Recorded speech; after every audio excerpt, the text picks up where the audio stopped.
Sou filho de Deus, vencendo em diversas áreas, entre elas rejeição, vícios, iras, depressões e outras. Meu nome é Vanderlei.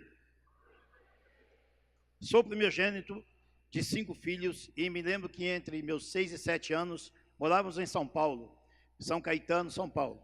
Meu pai trabalhava durante o dia e treinava luta livre, na época Astros do Ringue, faz tempo. Minha mãe saía muito e sempre me levava com ela e eu entendia. Eu não entendia tudo o que acontecia, mas mesmo assim, com pouca idade, ficava curioso, pois sempre ela me apresentava alguém dizendo que era meu tio. Até que ela não sabia mais e recebia em casa mesmo esses que diziam ser meus tios, quando meu pai não estava. Eu, curioso, olhava pela fechadura das portas, que eram grandes naquela época, que eram bem diferentes da de hoje. Eram chaves grandes e conseguia enxergar o que acontecia. E não entendia, dentro daquele quarto. E eu olhava sempre. Um dia, não sei qual motivo, meu pai não foi aos treinos. Voltou cedo, pois quando ia, voltava muito tarde. Naquela noite, minha mãe ficou andando de um lado para o outro e nem queria que ficássemos perto dela. Com palavras nervosas, mandava que ficássemos com o papai na sala. Lembro-me que papai pedia para sentar conosco para assistirmos televisão, juntos, pois teria a luta que ele tanto gostava e treinava aqueles homens, pois era o treinador dos maiores lutadores da época. Vocês podem não conhecer, Verdugo, Ted Boy Marino, Fantomas, Montanha, Barba Ruiva e outros. De repente, a porta se abriu e um homem com os sapatos nas mãos entrou chamando pelo nome da minha mãe. Meu pai levantou-se rapidamente, nos acomodando enquanto minha mãe gritou: some daqui, pelo amor de Deus. Pois meu pai era muito forte, na época com 130 quilos de músculo. Por ser treinador, meu pai saiu correndo em disparada atrás daquele homem, mas não conseguiu alcançá-lo, pois ele saiu em um carro. Ao voltar para casa, nos colocou em um quarto, de onde ouvíamos ele gritar e perguntando à minha mãe: quem é esse homem? O que isso significa? O que você tem feito? Minha mãe chorava muito, pedindo perdão. Meu pai se acalmou, pediu que ela se vestisse, nos colocou no carro e fomos todos para uma delegacia de polícia. Não entendíamos o que estava acontecendo. Voltamos para casa muito tarde naquele dia. Sem discussões, meu pai nos colocou para dormir. No dia seguinte, meu pai saiu para trabalhar e após o almoço, minha mãe nos deu um banho, trocou nossas roupas e nos colocou sentado na varanda da casa, que era muito grande. Nós tínhamos um padrão de vida muito bom. Não nos faltava nada. Tínhamos bicicleta, minha irmã tinha as bonecas, carro grande e confortável, tínhamos 2 TVs, viajávamos muito. Enfim, financeiramente, vivemos muito bem. Eu não entendia o que minha mãe estava fazendo e o que aquilo significava, mas ela colocou minha irmãzinha no meu colo, que tinha 3 meses. Nos beijou e disse que nos amava, que jamais se esqueceria de nós, e se afastou entrando em um carro que estava parado na entrada, perto de casa, na estrada, com um homem que a esperava. Nós ficamos ali vendo aquela cena sem entender. Éramos em 5, eu era o mais velho e ia fazer 7 anos. Chorando pela demora em seu retorno, nós ficamos ali sem entender. E como demorava muito para ela voltar, choramos muito, inclusive o bebezinho, a minha irmã que estava no meu colo, que eu já não aguentava mais segurar. Quando meu pai chegou do trabalho e nos viu ali naquela varanda da casa, perguntou da mamãe. E eu disse que ela havia ido embora em um carro, mas que dizia voltar logo. E perguntávamos para o papai, que era a mamãe. Lembro-me muito bem o choro de meus irmãos, mas lembro muito de ver muitas lágrimas correndo no rosto do meu papai, sem soltar um som. Ele nos pegou, cuidou de nós e fomos todos para Itajubá, onde eu nasci, na casa da vovó Itália Mengoli, mãe de meu pai, embora grande, 2 metros, forte, mas era muito doce. Foi nesse tempo que meu pai começou a beber e a fumar, tornando-se um homem violento com as pessoas. Passaram-se anos, até que um dia fomos levados para Taubaté, para que uma prima de 27 anos ajudasse a cuidar de nós. E aos 11 anos, ela foi quem me iniciou na vida sexual. Isso durou 2 anos. Eu não entendia também. Até que meu pai descobriu e a mandou embora, me dizendo que só poderia fazer aquilo depois do casamento. Eu não entendi, porque o meu pai vinha com mulheres diferentes em casa todos os dias. e fazia aquilo com outras. Meu pai conheceu uma mulher que tinha 3 filhos e fomos morar com ela. Por ver as agressões contra meus irmãos menores, comecei a desenvolver atitudes violentas de ir ao ponto de cometer quase suicídios. Sempre que eu via os filhos dela agredindo meus irmãos, eu os agredia tão violentamente, com madeira e até com facas, sendo necessário serem encaminhados ao hospital para serem socorridos e levar pontos.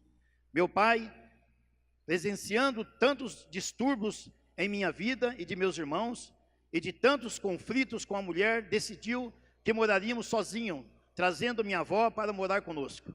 Foi um tempo muito bom, mas durou pouco. Meu pai se casou com uma mulher solteira de pouco mais de 20 anos, e aquilo era bom no começo, passou a ser um pesadelo depois.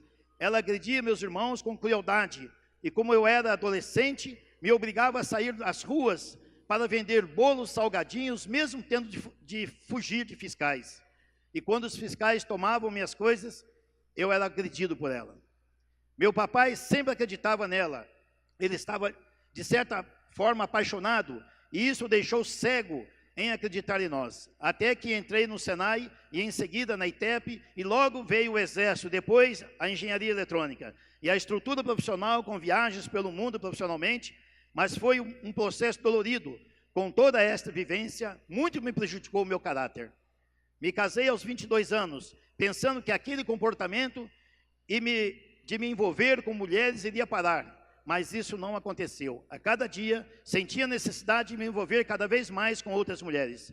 Nunca com garotas de programa, mas com colegas de trabalho, amigas de academia e mulheres casadas, ou seja, uma vida totalmente destrutiva de promiscuidade sexual e sem nenhum sentimento pelas pessoas. Fui abençoado por Deus com 2 filhas e um filho, hoje já adultos, e mesmo com o nascimento deles, mantive vidas extraconjugais paralelas todo o meu casamento. Aos 29 anos, eu e meus irmãos, já adultos e casados, fomos procurar minha mãe.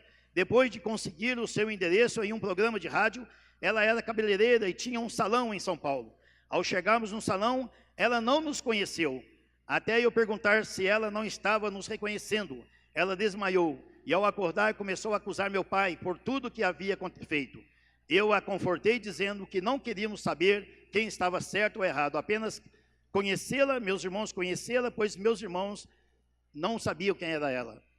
Depois de cometer muitos erros na minha vida, uma vida totalmente disfuncional, destruída e violenta em outras áreas, eu fui preso no hoje extinto Carandiru, no qual permaneci por 18 anos. Minha esposa descobriu a minha traição porque muitas amantes iam me visitar nesse lugar. Foi um processo bem doloroso para ela, que veio a pedir o divórcio logo nos primeiros meses que estava na prisão. Proibindo-me de ver meus filhos, eu só pude vê-los quando a minha filha tinha 15 anos e exigiu que os seus avós a levassem. Neste tempo, conheci a Lelis, uma missionária que, junto com sua mamãe, irmã e amiga, que também me conhecia na época da adolescência, foram me visitar. Durante o massacre do Carandiru de 1992, no dia em que 287 pessoas foram mortas, massacradas, ali no Vale da Sombra e da Morte, eu clamei ao Senhor que eu não o conhecia, mas havia ouvido falar através de pregações ali dentro, que aconteciam lá dentro. E se ele não deixasse eu morrer ali, jamais o deixaria. Assim aconteceu. Fui milagrosamente livre da morte, não só física, mas espiritual também, aceitando Jesus na minha vida naquele momento, com uma arma em minha cabeça. Após 2 meses fui batizado e ungido como diácono na Assembleia, passando a lidar com um grupo internos de viciados e homossexuais, cuidando dos mesmos. Fui tremendamente abençoado, realizando a obra de Deus, sobrevivi a 7 rebeliões com mais de 8.000 homens naquele lugar, no maior complexo penitenciário da América Latina. Fui ordenado pastor por uma igreja evangélica e dentro do complexo eu tinha uma igreja com 337 membros, realizando mais de 400 batismos, 127 casamentos. Eu e a Lelis e sua família fomos amigos por mais de 4 anos, até eu pedi-la em namoro. Foi um processo longo, doloroso, que durou 13 anos, até a minha liberdade para o semiaberto, tendo em que fui visitado pela Lelis e que me mantive puro, livre de qualquer relacionamento sexual por 13 anos. Nos casamos com a bênção de nossos líderes espirituais em 2006, enquanto estava no regime semiaberto. tivemos apenas 2 dias de lua de mel. Eu trabalhava durante o dia e à noite precisava voltar ao sistema em São Miguel Paulista. Isso durou mais 4 anos. E minha linda esposa ia me visitar todo final de semana por 4 anos, mais 4 anos. Somente em 2010 eu tive a liberdade definitiva. A partir daí, comecei a servir nesta igreja. Participei de célula, fui coordenador e supervisor, fiz vários cursos na área de dependência química, cursei teologia por 4 anos, fiz todo o circuito vida, todos os retiros. Terminei em 2017 uma pós-graduação em dependência química e estou hoje no 8º ano do 30 Semanas. Glória a Deus. Onde, para a glória de Deus. Glória a Deus. Fiz esse 8º ano, buscando a minha cura em todas as minhas áreas, que eu servi em vários grupos, dependência química, sexualidade, ira, codependência, em vários outros grupos. Através desse ministério do 30 Semana, que muito tem restaurado em todas as áreas da minha vida, eu descobri que eu tinha muito mais áreas da minha vida para ser curado. E até hoje tenho descoberto áreas e tenho sido curado. E posso, assim, curado, ajudar outras pessoas também a serem curadas. Através desse ministério, passei um processo difícil da negação e buscando a cura. Através desse ministério, passei um processo difícil e doloroso, até perdoar a minha mãe e a mim mesmo. Eu cheguei à minha mãe em uma viagem de férias, a Lelis convidou a minha mãe para ir conosco. 13 dias juntos. Eu falei, Lelis, olha o que você está fazendo. E nós a levamos, nossa primeira viagem junto. E minha mãe, eu conversando, mãe, contando toda a história. E ela falou para mim, filho, mas aonde que eu errei? Eu queria ser feliz. Eu disse a ela, mãe, eu quero te pedir perdão. E disse minha mãe, perdão do quê, filho? Eu falei, perdão porque eu te odiei quase 30 anos. Mas como assim, filho? Eu falei, o 30 Semanas me curou. Fiz as reparações necessárias com ela e hoje, ela com 77 anos de idade, lúcida de boa saúde, sou o único filho dos 5 mais próximo dela e cuido dela. Meus irmãos também evangélicos, mas ainda não conseguiram ter um relacionamento próximo com minha mãe, de outras denominações, mas eles vão chegar lá. Meu pai, acredito que nunca deixou de amar a minha mãe. Ele se converteu e veio a falecer aos 73 anos de câncer devido à bebida e ao cigarro que iniciou na separação, que já havia abandonado, mesmo havia abandonado por 12 anos o álcool e o cigarro, mas as consequências ficaram. Há 4 anos fundei uma ONG, junto com a nossa amada igreja, na orientação do meu pastor Carlito Paz, uma associação solidária ao dependente de substância psicoativa e ao familiar. Estamos no comando, somos titular no comando do Conselho de Drogas da cidade, nos projetos de crianças e adolescentes do CMDCA, onde também palestramos por 37 escolas de crianças e adolescentes. E também no projeto GCRIM, do Fórum Criminal da nossa cidade, por 4 anos. E também palestrando em empresas sobre a influência das drogas em tempo da CIPAT. Liderei o Ministério Ruas por 4 anos, aos domingos e 2 dias durante a semana. Hoje, casado com a ministra Lelis, formada em serviço social e mamãe da nossa princesa Ana Raquel, que é um fruto também de um milagre que oramos 2 anos nesta igreja, pois após uma reversão impossível aos olhos do médico, da medicina, de 27 anos, consegui, na reversão, ser pai da Ana Raquel. Recebemos a bênção de uma unção e cremos que seria possível. Me submeti à cirurgia e o resultado está aqui, Ana Raquel e minha esposa Alessandra. Sou grato a Deus. Sou grato a esta igreja, sou grato ao 30 Semanas por viver os céus abertos todos os dias nesta igreja, que de fato é a casa de cura, é o tanque de Betesda, é o milagre de Deus na minha vida, na vida da minha esposa, da minha família. Obrigado por 30 Semanas, que me trouxe até aqui. Obrigado pelo silêncio de vocês.